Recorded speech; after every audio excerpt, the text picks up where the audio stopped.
Saya ingat ketika saya bertemu dengan Presiden Jokowi di Istana Merdeka menjelang Mas Gibran dan Mas Bobi mau mencalonkan sebagai wali kota Solo dan wali kota Medan. Saya mengatakan kepada Pak Presiden Jokowi sekaligus untuk menguji keseriusan beliau di dalam mencalonkan anak dan menantunya. Pak Presiden, apakah betul Bapak mau mencalonkan Mas Gibran dan Mas Bobi sebagai wali kota? Loh, kenapa Pak Sekjen?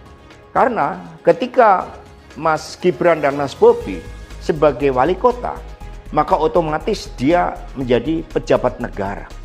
Dan ini akan sangat rawan terhadap berbagai bentuk gratifikasi, suap, dan berbagai tindakan korupsi lainnya. Presiden Jokowi sempat termenung saat itu. Dan kemudian dari situlah saya merasakan bahwa pertanyaan saya ini sangat mengusik perhatian dari beliau. Karena saya tegaskan bahwa ketika Mas Gibran dan Mas Bobi menjadi wali kota, maka dengan mudah akan terkena operasi tangkap tangan dari KPK dan juga aparat penegak hukum yang lain.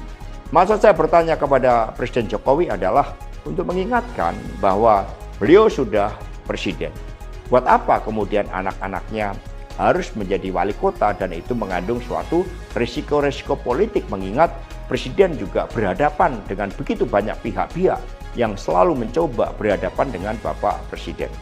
Tetapi beberapa saat kemudian saya menerima salah seorang menteri dan beliau mengatakan kepada saya bahwa sudah mendapatkan arahan dari Presiden Jokowi untuk melakukan revisi Undang-Undang KPK. Saat itu dijelaskan berbagai pasal-pasal penting, misalnya bahwa pimpinan KPK tidak otomatis bertindak sebagai penyidik.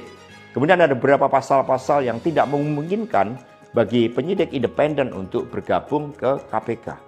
Berbagai revisi-revisi itu, karena ini adalah perintah dari Presiden, maka ya saya sarankan untuk bertemu dengan seluruh jajaran fraksi di DPR RI dan coba menggalang atas perintah dari Presiden. Nah, saat itu Pak Menteri yang menjadi kepercayaan dari Pak Jokowi ini menyampaikan bahwa kira-kira akan diperlukan dana sebesar 3 juta US dollar untuk menggolkan revisi Undang-Undang KPK. Dan mengapa berjalan mulus?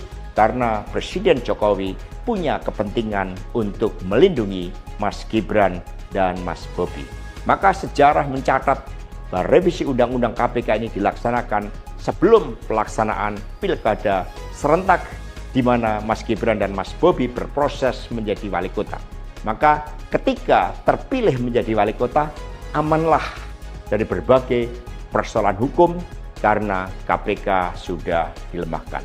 Jadi dari keterangan saya, yang saya pertanggungjawabkan secara hukum, secara politik, yang saya pertanggungjawabkan di atas Tuhan yang Maha Kuasa tentang kebenaran pernyataan saya ini, meskipun tanpa bukti, rakyat Indonesia bisa mengetahui bahwa pelemahan KPK dilakukan oleh Presiden Jokowi, kemudian dampaknya dituduhkan kepada PDI Perjuangan. Ini jawaban buat Mas Novel Baswedan.